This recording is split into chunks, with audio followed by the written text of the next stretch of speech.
तो भक्तों जनों, अब आप सुने एकादशी देवी माता की व्रत कथा।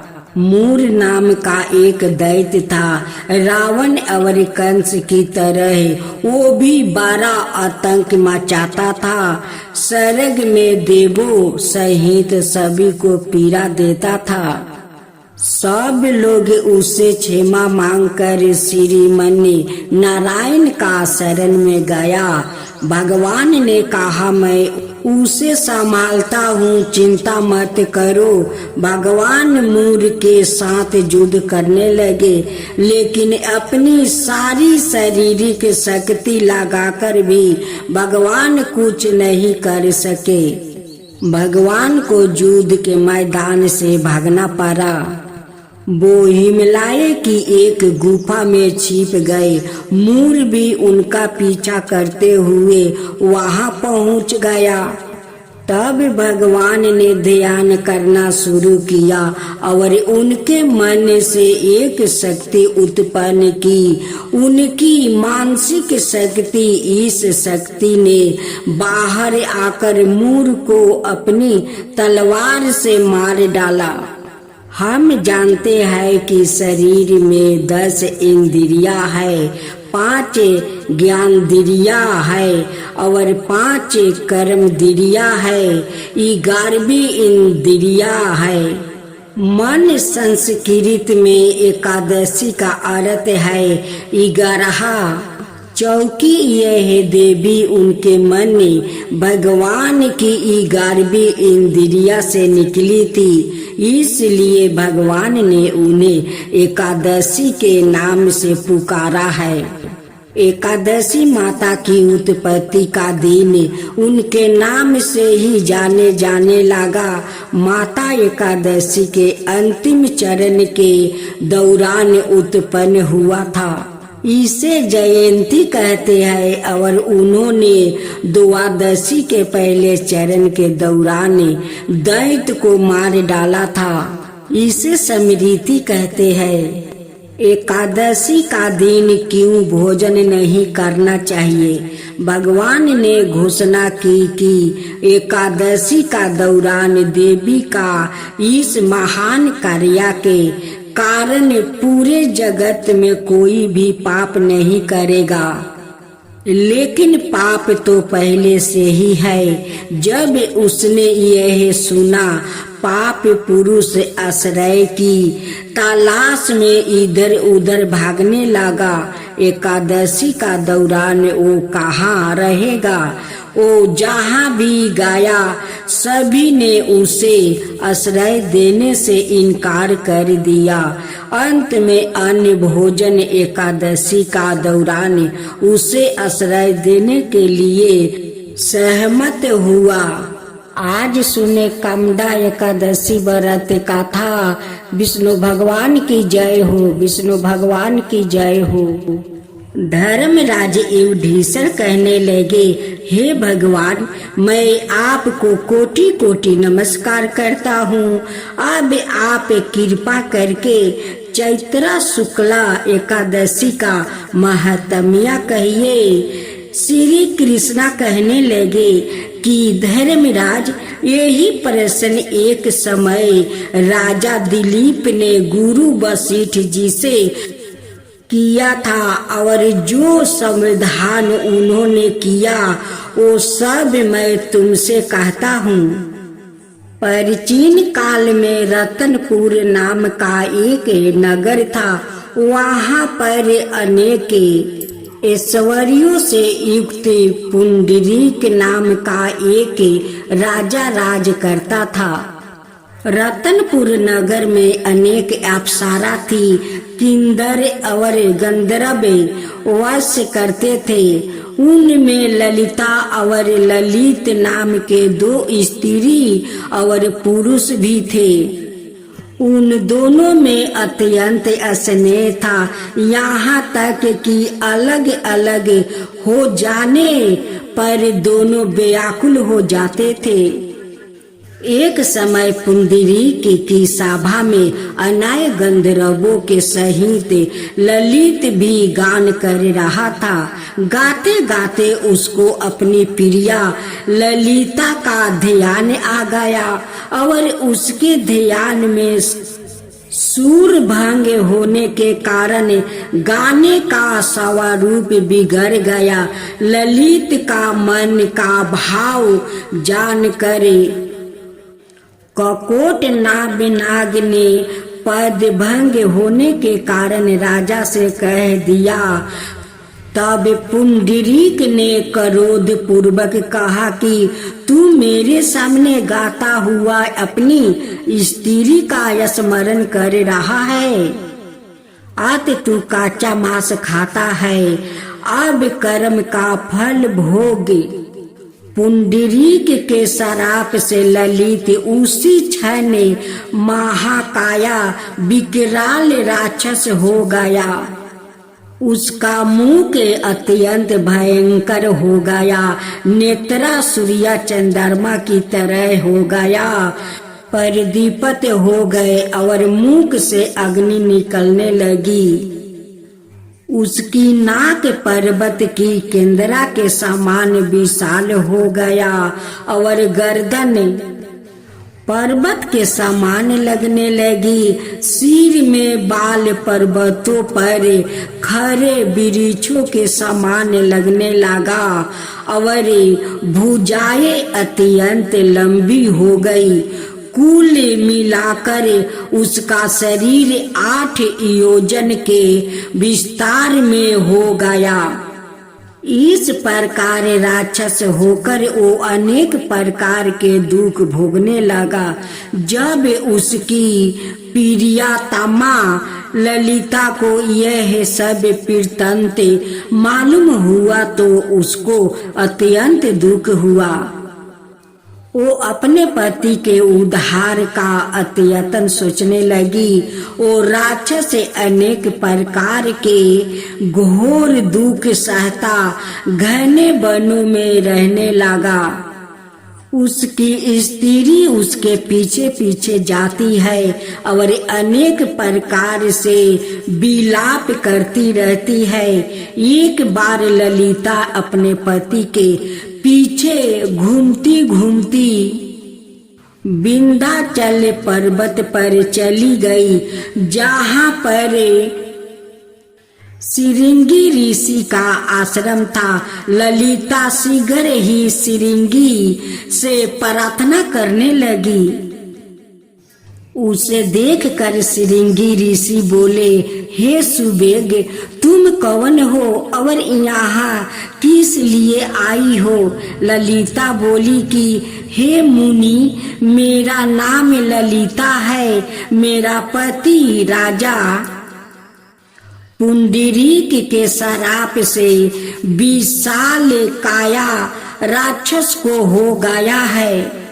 इसका मुझको महान दुख है। इसके उद्धार का कोई उपाय बतलाइए। सिरिंगी ऋषि बोले, हे गंधर्व कन्या, अब चैत्रा शुक्ला एकादशी आने वाली है, जिसका नाम कामदा एकादशी है। उसका व्रत करने से मनुष्य के सब कार्य सिद्ध होते हैं। यदि तू कामदा एकादशी का व्रत करके उसके पुण्य का फल अपने पति को दे दे तो वो शीघ्र ही राक्षस योनि से मुक्त हो जाएगा और राजा का श्राप भी अवश्य में वो शांत हो जाएगा। मुनि के ऐसे वचन सुनकर ललिता ने चैत्रा शुक्ला एकादशी आने पर उसका व्रत किया और द्वादशी को ब्राह्मणों के सामने अपने व्रत का फल अपने पति को देती हुई भगवान से इस प्रकार प्रार्थना करने लगी, हे प्रभु, मैंने जो यह व्रत किया है इसका फल मेरा पति देव को प्राप्त हो जिससे वो राक्षस योनि से मुक्त हो जाए। एकादशी का फल देते ही उसका पति राक्षस योनि से मुक्त होकर अपने पुराने स्वरूप में परातप हुआ। फिर अनेक सुंदर वस्तु भूषणों से युक्त होकर ललिता विमान में बैठकर स्वर्ग लोक को चले गए। वशिष्ठ मुनि कहने लगे कि हे राजन, इस व्रत को विधि पूर्वक करने से समस्त पाप नष्ट हो प्राप्त हो जाते हैं और राक्षस आदि की योनि भी छूट जाती है। संसार में इसके बराबर कोई और दूसरा व्रत नहीं है। इसकी कथा पढ़ने या सुनने से या जप ज्ञान का फल प्राप्ति होती है। माँ लक्ष्मी की जय हो, माँ लक्ष्मी की जय हो। माँ लक्ष्मी की व्रत पूजा विधि। सबसे पहले एक चौकी पर माँ लक्ष्मी और भगवान गणेश की मूर्ति की स्थापना करे। ध्यान रखे कि मूर्ति का मुख पूर्व या पश्चिम दिशा में रखे। इसके बाद थोड़ा सा चावल डालकर लक्ष्मी जी के पास कलश की स्थापना करे। कलश के ऊपर एक नारियल में कपड़ा बांध कर रखे। इसके बाद गणेश जी के और चावल की 16 डेरिया बनाए या 16 मातृका की प्रतीक है। 9 ग्रह और 16 मृतका के बीच अवस्थित का चिन्ह बनाए। साथ ही 11 दीपक, खील, बतासे, मिठाई, वस्तु, आभूषण, चंदन का लेप, सुंदर कुमकुम, सुपारी, पान, फूल, दूभा, चावल, लवंग, इलायची, केसर, कपूर, हल्दी, दूब, अगरबत्ती। इसके बाद विधि विधान के साथ पूजन करे। सबसे पहले कथा का पाठ करे। अंत में भगवान गणेश और माँ लक्ष्मी की आरती करे। एक गांव में एक ब्राह्मणी रहती थी। वो दिन प्रतिदिन भगवान विष्णु की आराधना करती थी। भगवान विष्णु उसकी भक्ति से बहुत प्रसन्न हुए और उन्हें अपनी प्रिया भक्त को दर्शन दिया। साथ ही ब्राह्मणी ने कहा कि तुमने जो वरदान मांगना है तुम मांग सकते हो।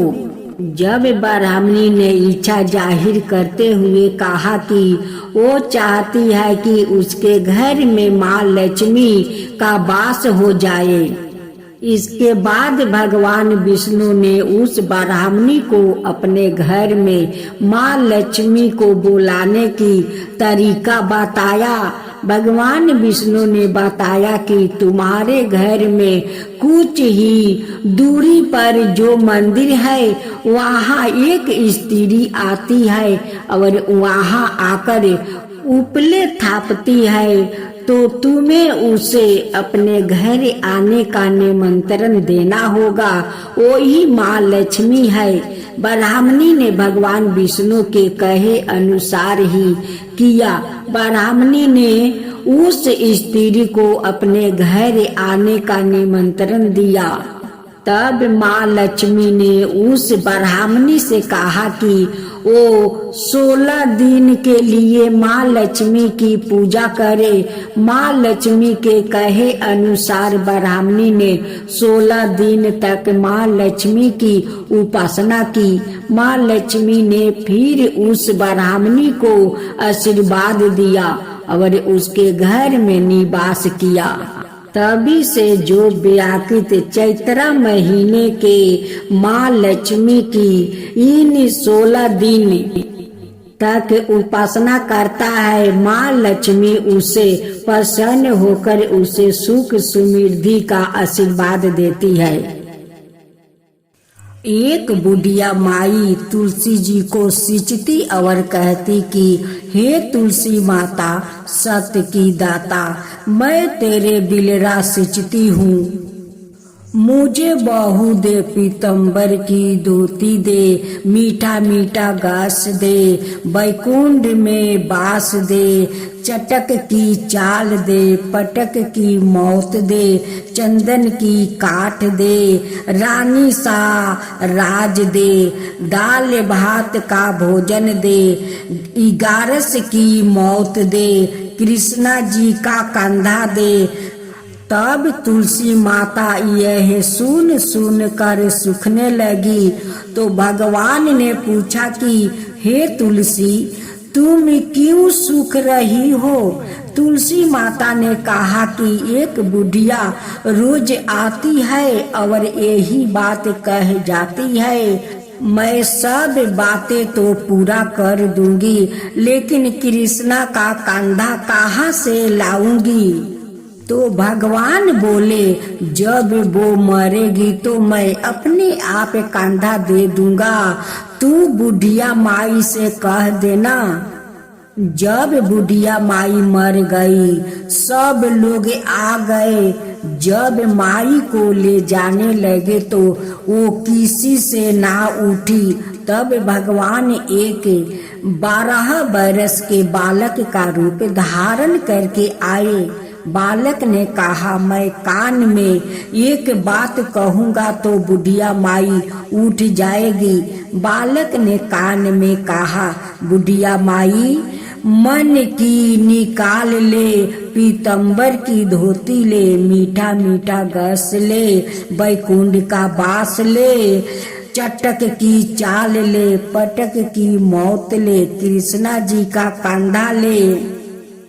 यह सुनकर बुढ़िया माई हल्की हो गई। भगवान ने कंधा दिया और बुढ़िया माई को मुक्ति मिल गई। हे तुलसी माता, जैसे बुढ़िया माई को मुक्ति दी वैसे सबको देना। माँ सीता की जय हो, माँ सीता की जय हो। यह कहानी सीता माता कहती थी और श्री राम इसे सुना करते थे।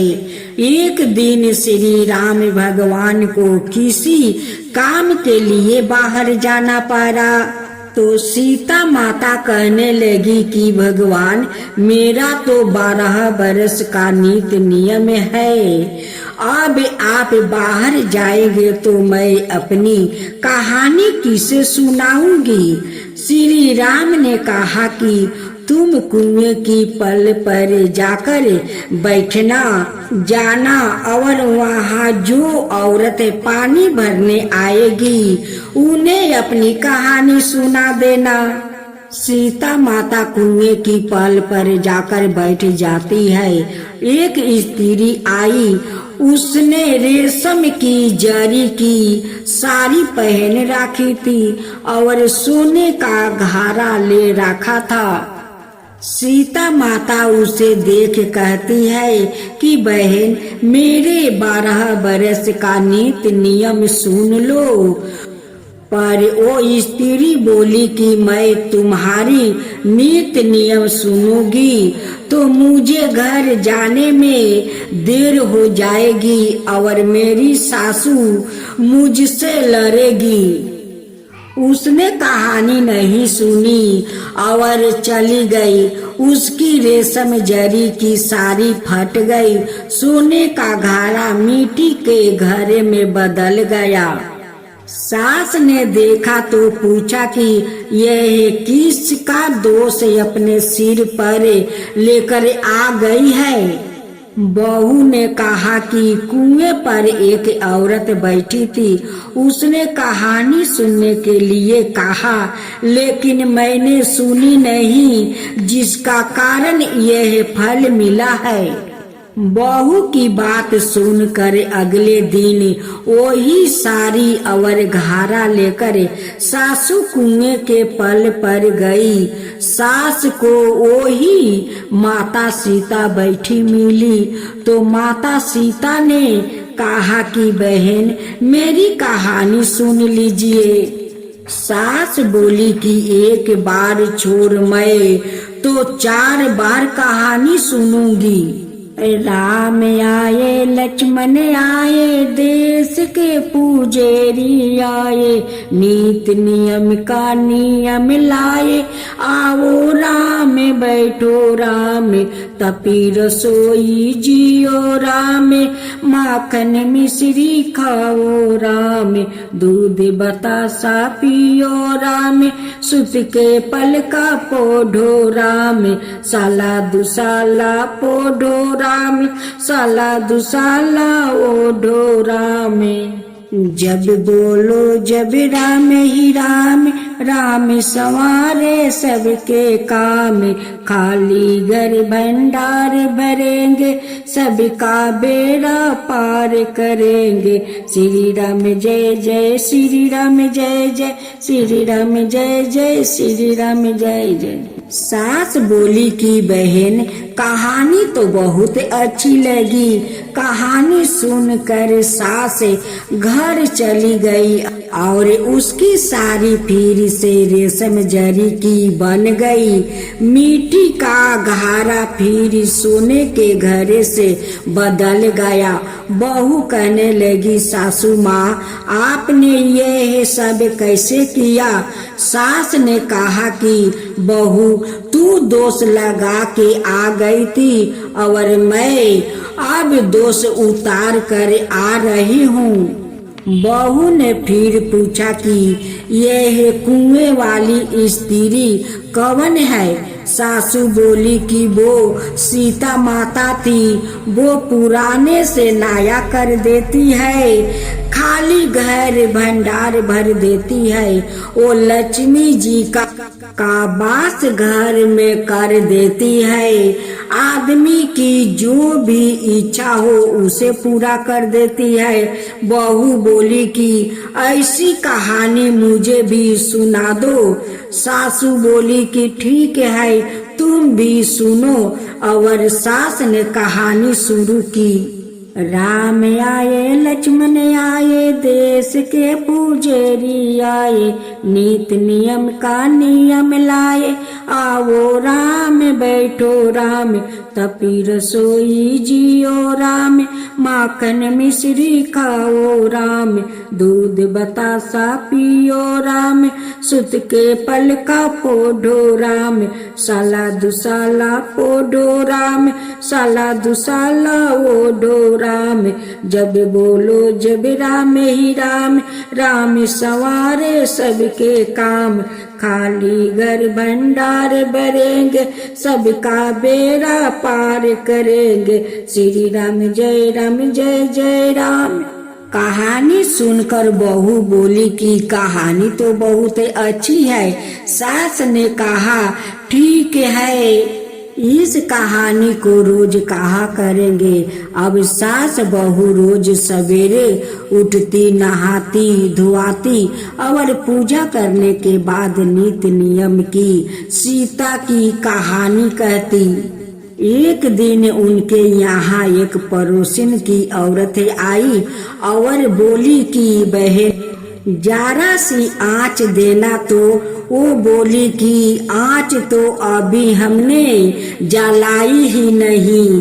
पड़ोसन ने कहा कि तुम सुबह 4 बजे से उठकर क्या कर रही हो। फिर उन्होंने कहा कि सुबह से उठकर हम पूजा करते हैं, फिर सीता माता की नित्य नियम की कहानी कहते हैं।